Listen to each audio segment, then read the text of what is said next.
Hey everybody, so Hong Kong is known as a concrete jungle. They call it a concrete jungle because we have a bunch of tall buildings and we have a bunch of trees. I'm here today because I have on me here the Realme 3 Pro. So now if you follow my channel, you'll remember that about 2 months ago, a month and a half ago, I reviewed the Realme 3 in Lisbon. Well, this is an upgrade of that phone. And yes, you're probably thinking, so soon? But that's how Chinese brands work. They pump out phones like every 2 weeks basically. So there's a lot of similarities between the Realme 3 Pro and the standard Realme 3.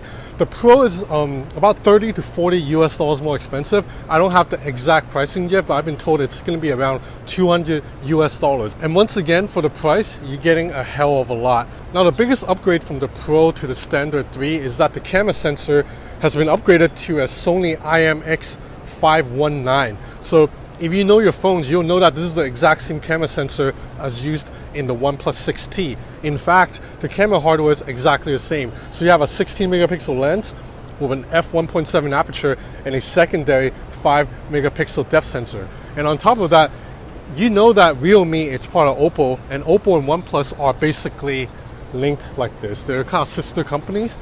So it's safe to assume that the image processing software algorithm between this phone and the OnePlus 6T are very, very similar because they are basically kind of like under the same parent company. And if the hardware is the same and the software is the same, that means you're getting essentially a OnePlus 6T camera performance in a phone that's only 200 US dollars. That's pretty amazing.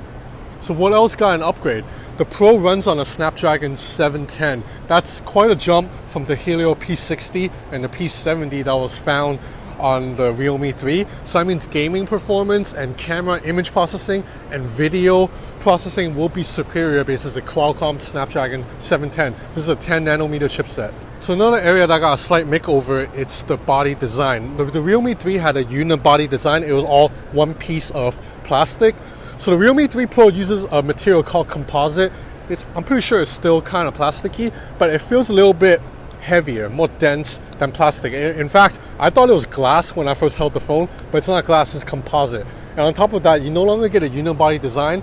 Instead, you have a chassis that's also made of composite, but again, it's a firmer material that almost feels like it's metal. So the sides feels like it's metal and the back feels like it's glass. It's a little bit more premium feeling, but ultimately, there's still composite material all around.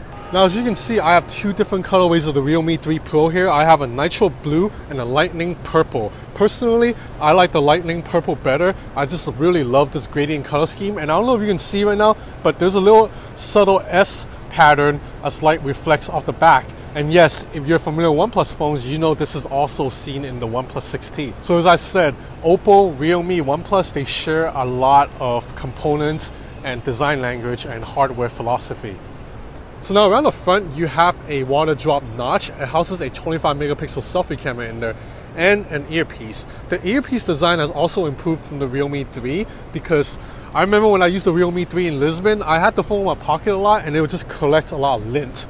Now the new design, somehow lint doesn't get stuck in the earpiece anymore. The phone looks pretty clean all around. So everything else about the 3 Pro is very similar to the Realme 3. So you have a 6.3 inch display with a resolution of 2340 by 1080. It looks nice. You have a headphone jack, and yes, unfortunately that is a micro USB charging port. But at least you get VOOC fast charging. This phone can top up from 0 to 50% in just 30 minutes of charging. You have a single bottom firing speaker grill right here. And then just overall, all the buttons are in the right place. They make sense. Nothing's out of the way. It's a phone that fits in the hand relatively nicely. Now in terms of software, this phone runs Android 9 with ColorOS version 6 on top, so exactly the same as the standard Realme 3, and it's a very good thing because I really like the software. I like what Oppo's done. I like that Oppo's added an app tray that you can actually search, and I like that the notification shade has these kind of aesthetically pleasing shortcut toggles. I like the rounded bubble look and everything. It's very clean, very nice. I just like the software, and I like this little side menu that you can swipe to go into shortcut apps and grab screenshots. So this is like an edge panel without the curved screen. Now let's talk about the camera. As I mentioned, this is the strong point of the phone. You're getting a OnePlus 6T camera in a phone that's $200. And if you read smartphone reviews or if you use the OnePlus 6T, you'll know that the OnePlus 6T's camera actually can hold its own against like the Galaxy Note 9 and iPhone 10 and all that. So we'll go into camera mode really quick. I like that the camera mode, it's very simple and easy. The main menu only really has 3 shooting modes that you cycle through with your finger: video, photo, portrait. And I like that everything is easily reachable with one hand. You have the zoom toggle that you can just tap right here, unlike on Huawei phones where the zoom toggle is up here so you can't quite reach it. You can also switch your selfie camera really easily by just tapping on this icon. And now if you want more shooting modes, you tap on the hamburger menu and you'll bring up the other shooting modes. So Nightscape, it's really good.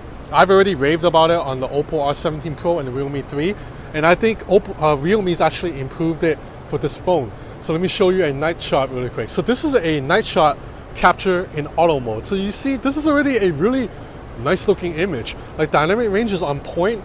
The lights are not overexposed. I mean, mostly anyway. Like this sign right here, it's clear. On a cheaper phone, on an inferior phone, this sign Franks will probably be blown out. But this is auto. Now I go into night mode.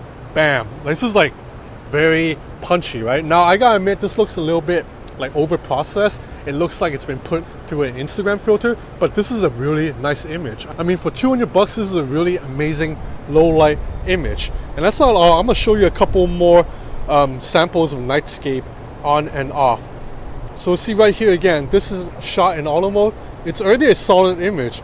And then now you go into Nightscape and everything's just a little bit more balanced. Everything's just a little bit more punchy. This is a selfie camera in case you're wondering, 25 megapixel. So this is selfie camera with bokeh mode on at night, and you see it looks pretty good.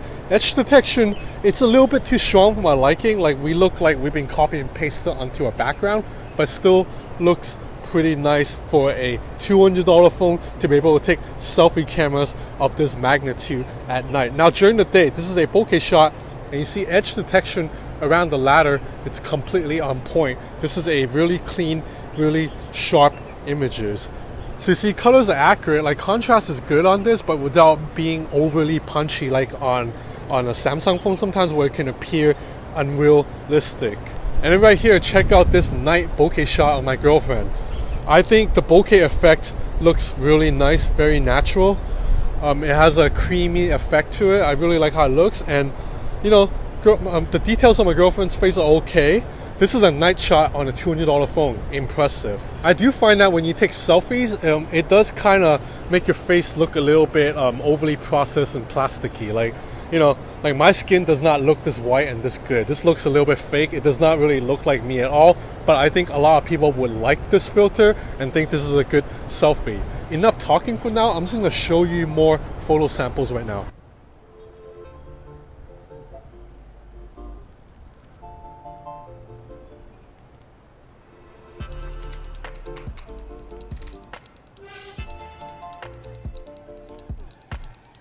So in terms of video performance, the Realme 3 Pro can shoot 4K footage up to 30 frames per second, but the stabilization is pretty bad when you shoot in 4K 30. But you know, the resolution on this looks good, colors look nice and accurate, and yeah, I can deal with the kind of jerky movement as I walk, because if I use a gimbal on this or keep still, this is a pretty capable 4K video camera. See, this is a zoom right here. So now let's check out 1080p 30. Stabilization improves a little bit, but still not super smooth. So now it's 10K 30 frames per second.